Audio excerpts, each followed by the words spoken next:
Okay, CCTV repair tayo mga kalod. So, bali mayroon 4, ano. So, 8 kamera dito, 4 yung hindi gumagana. Alright, so dinaanan ata ito ng kidlat, ano. So, nagkaroon ko kasi ng kidlat. Yung monitor niya is nasira. So, hindi na umaandar yung monitor. Tapos, 4 na lang na kamera yung gumagana, no. So, try check natin to and try natin ayusin. Okay. You know. Okay, so sa mga ganitong problema mga kalos, ano yung una natin i-check dito? So yung pinakauna natin i-check is yung camera, yung adapter niya, no? Check muna natin yung adapter, no? Bago tayo mag-conclude dun sa camera. So katulad nito, dito yung adapter niya. So hindi na natin kailangan umakyat dun sa mga camera. So check natin yung adapter, okay? Kung mayroon bang supply. So kailangan na natin gumamit ng, syempre, tester. Saan ang tester natin? Okay. Okay, nandun ba yung tester? Ayun, nandito yung tester mga kalods. Check muna natin to. Ayun, so yung problema dito is ito, nakabalot lahat. So tara, check natin kung ano nasira dito. Okay, so meron siya ditong dalawang camera, isang adapter. Okay. So, paano natin malalaman, ano? Hirap kasi walang monitor, mga kalods. Doon tayo sa cellphone mag-check, ano? Okay, so, check muna natin ito. Isa-isahin natin tanggal, ano? Tanggalin natin yung supply nito. Check natin kung mawawala doon. Okay, pag di nawala, edi yun yung may problema. Okay? Okay, so tinanggal ko yung isang adapter, mga kalods. Parang positive siya, no? Yan, o. So, 4 pa rin yung hindi ko gagana. So, baka itong adapter ito is may problema, no? Okay, so check pa natin yung isa, hanapin pa natin yung isa. Then, check natin naman ito kung mayroon pa siyang supply. Okay? Okay, so yung pangalawang adapter, tinanggal ko. Namatay yung ibang camera, no? So, 6 na yung hindi gumagana. So, ibig itong sabihin, itong adapter to is good to, no? Working good to. So, balik natin yan. Okay, so ito na nga, no? Natanggal na natin yung dalawang adapter. And ayun, no? Still, 4 na camera ang working, no? Ayan. So, tsaga-tsaga tayo sa ganyan kasi walang monitor. Nasira yung monitor niya. So, check natin to kung mayroong supply. So, ganyan, no. Hanapin nyo lang kung saan papunta itong dulo. Ayan. Ayun. Diba? Ito, dalawa na to. So, check natin ito kung mayroong supply. So, tara. Sinaksak na natin to ulit.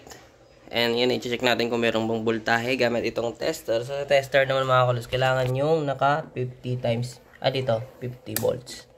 Kasi nga yung itetest natin is 12 volts, so dapat mataas sa 10 volts. So kung may digital kayo, okay na yun. So, okay, akap dito.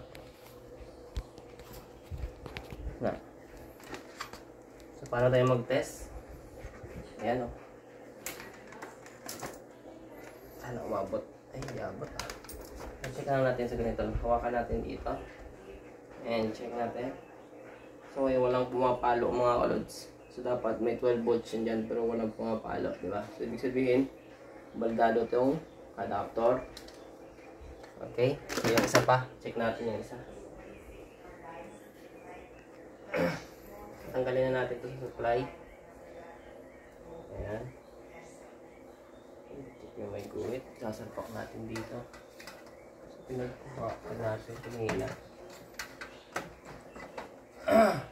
So, sa mga ganitong problema mga kulit, pagka mga ganyan, mga kidlat-kidlat, kadalasan talaga nasisira is yung adapter, ano. So, check natin dito. Ayun. Ito is meron, ano. Ito meron siya, oh. Ito meron. So, check lang muna natin yung isa. Lagyan natin ng adapter. Pero baka nasira na to, baka kulang na yung amperahe, ano. Okay, so lagyan mo natin bagong adapter. Check natin.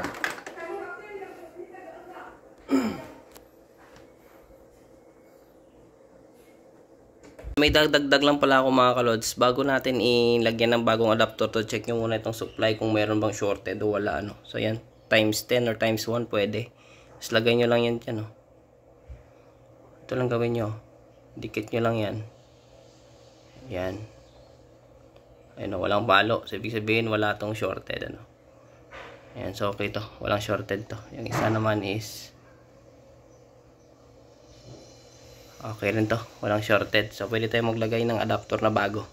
Pero once na paglagay nyo doon tapos pumalo ng ganyan, ibig sabihin may shorted. So huwag nyo lalagyan ng adapter, masisira lang yung adapter nyo. Okay? Okay, so naglagay tayo bagong adapter. So check natin kung meron ng voltahe. Check natin dito kung saan yung positive at negative niya, no? So dito ulit times 50 lang, no? DC volts. So lagay natin to. Baliktad. Okay. So yes. Meron na siyang 12 volts. So lagay natin. So ito yung positive. Itong positive. So lagay natin to. Positive.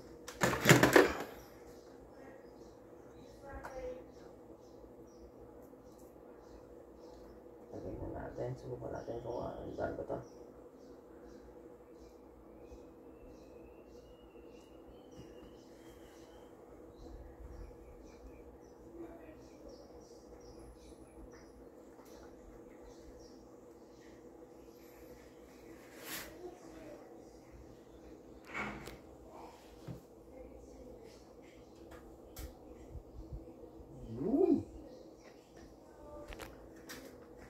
Ito, gumana na yung isa, oh.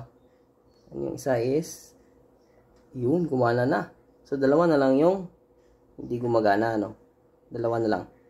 Ito gumagana na. At itong sa loob. Okay? So, dalawa na lang.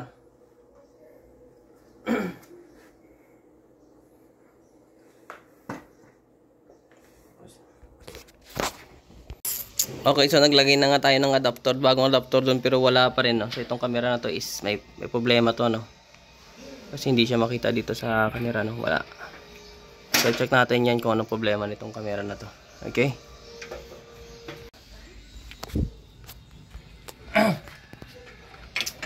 So at dahil hindi gumagana yung camera dito, i-check rin natin dito is yung volts din mga kalso, no? Check po natin kung may supply ba na pupunta dito. Yan. Check natin, ano. Itong basta adapter negative papunta dito. Ayan, o. So meron siya, merong voltahe. So yung ginagawa ko dito mga kalods is pag mga ganito, yung balon niya is ano to, yung hindi to siya ano, no, yung parang gawa talaga, ready to use, plug and play. So yung gagawin natin is maglagay tayo isang camera. Check natin, ano. So, para malaman kung problema yung camera. Ayan. Nalagyan na tayo isang camera dito. Pan-check lang. So, check natin kung may problema yung camera niya. Okay.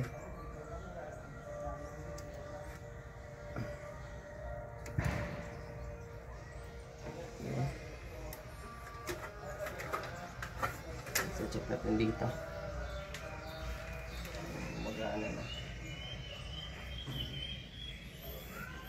So yan lang, ano, wala pa din. So ibig sabihin baka wiring yung may problema. Dahil hindi pa rin gumagana, oh. Problema to. Nilitan na natin bagong camera pero wala pa rin. Adapter bago, wala pa rin. So next na i-check is yung cable. Okay, yung cable niya.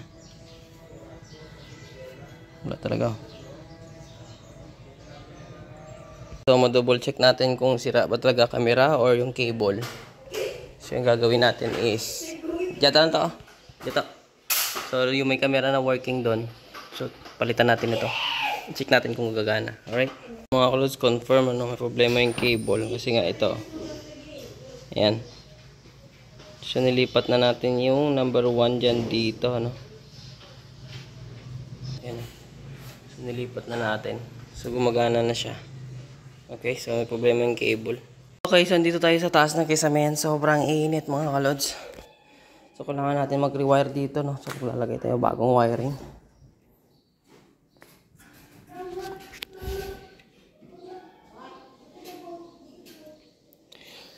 Tara. Okay, so dito sa isang camera mga kalods, lalagay tayo ng UTP cable, ano, kasi naubusan na tayo ng plug and play na cable. Okay, so yan, papalitan din natin to kasi wala rin So ito, gamit na tayo mamaya ng video balloon, ano, sa pigtail. Alright. Okay, so pitong camera lang yung gumagana kasi nga yung isa is may problema na talaga yung camera, plus nasira niya rin yung sa receiver, ano. So nasira yung sa receiver nito, no. Isang camera ito nawala, nasira yung camera niya, nasira yung sa receiver. Alright. Okay, so tapos na nga mga kalods, no. So yun talaga yung nangyari, is tatlong camera lang naayos natin, and yung isa kasi may problema yung camera, tapos nadamay pa yung receiver niya, no. So naano kasi yun mga kalods, na kidlatan, ano. So may nagkaroon ng malakas na kidlat dito nakaraan, tapos ang daming namatay na mga camera, no. So 4 na camera yung namatay. Eh buti yung iba adapter lang, tapos yung iba is cable, tapos yung ano, hindi na natin maayos yun kasi nga receiver na talaga may problema. Alright, so hanggang dito lang siguro aking video, and kung gusto mo itong aking video, paki-like, share, subscribe naman dyan, and click notification bell dyan sa kilid para updated pa sa upcoming videos natin. Alright, so see you in my next video.